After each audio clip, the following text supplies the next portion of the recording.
அனைவருக்கும் நன்றி, மிகவும் நன்றி. மிகவும் மகிழ்வான இதயத்தோடு, மலர்ந்த முகத்தோடு நீங்கள் என்னை வழி அனுப்பி வைத்தது இந்த நிகழ்ச்சியை வெற்றிகரமாக நடத்த இறைவன் அருள் புரிந்தார். இது சாதாரண விஷயம் இல்லை.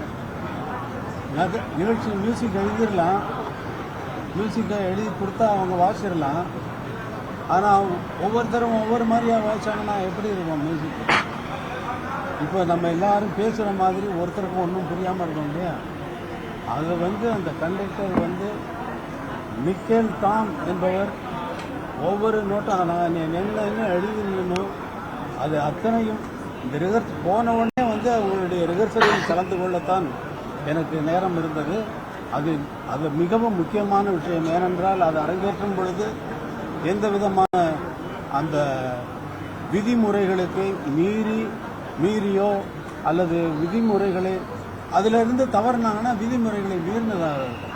அதனால் அவர் பெர்ஃபெக்டாக 80 பேர் சேர்ந்து அவர் அப்படி கையை தூக்குனார்னா, ஒரு கண்டக்டர் கையை தூக்குனார்னா சைலண்டாக இருக்கும், மூச்சு விடுற சத்தமே கேட்காது.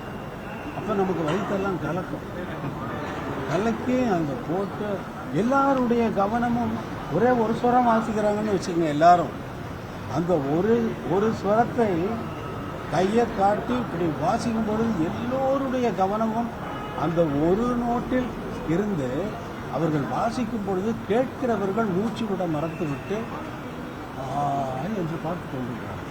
ஒரு ஸ்வரத்துக்கு இந்த கதி என்றால் சிம்பனி முழுக்கவும் 4 பகுதிகளாக கொண்டது.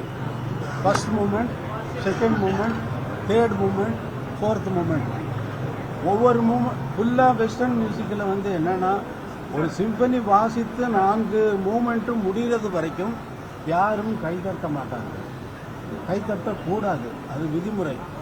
ஆனால் நமது ரசிகர்களும் அங்கு வந்திருந்த பொதுமக்களும் அங்கு வந்திருந்த ரசிகர்கள் அனைவரும் ஃபர்ஸ்ட் மூமெண்ட் முடிஞ்சோடனே கைத்தட்டாங்க. கண்டக்டருக்கு அவங்க வாசிக்கிறவங்களோட தான் ஆச்சரியம். 80 பேர் வாசிக்கிறாங்க, எல்லாருக்கும் ஆச்சரியம். திரும்பி என்ன பார்க்குறாங்க, கண்டக்டர் என்ன பார்த்து சிரிக்கிறாரு. அப்படித்தாங்க. அப்படியே ஒவ்வொரு மூமெண்ட்டுக்கும் கைத்தட்டி பாராட்டுகளை கொட்டிக்கொண்டு அவர்களால் தாங்க முடியல. அந்த இசையினுடைய அந்த அமைப்பை கேட்டுவிட்டு அவர்களால் தாங்க முடியவில்லை. இன்னைக்கு அடித்தா நாளைக்கு அழுவோம்.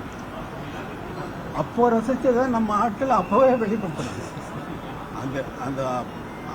அந்த நேரத்தில் ரசிப்பதை அவர்கள் அந்த நேரத்தில் அவர்களுடைய மகிழ்ச்சியை எப்படி தெரிவிப்பது? கரகோஷம் கொண்டு தான் தெரிவிக்க முடியும், கரகோஷம் கொண்டு. அது மாதிரி இது எல்லா இசை வல்லுநர்களாலும் பாராட்டப்பட்ட ஒரு சிம்பனி. அது உங்கள் வாழ்த்துக்கள். நீங்கள் வாழ்த்து மனமாற வாழ்த்து என்னை அனுப்பினீர்கள் அல்லவா? அந்த மகிழ்ச்சி இந்த தமிழ்நாட்டிற்கும் இந்தியாவிற்கும் பெருமை சேர்க்கக்கூடிய ஒரு பெரிய நிகழ்ச்சியாக இது மாற்றம் எடுத்திருப்பது இறைவனுடைய அருளால். முதல்வர் அரசு மரியாதையோடு என்னை வரவேற்றது எனக்கு மிகவும் நெஞ்சத்தை நிகழ வைக்கிறது. முதல்வர் அரசு மரியாதையோடு வரவேற்றதைப் போலவே தமிழக மக்கள் அனைவரும் என்னை வாழ்த்தி கொண்டிருப்பது, வரவேற்பது எனக்கு மிகவும் பெருமையாக இருக்கிறது.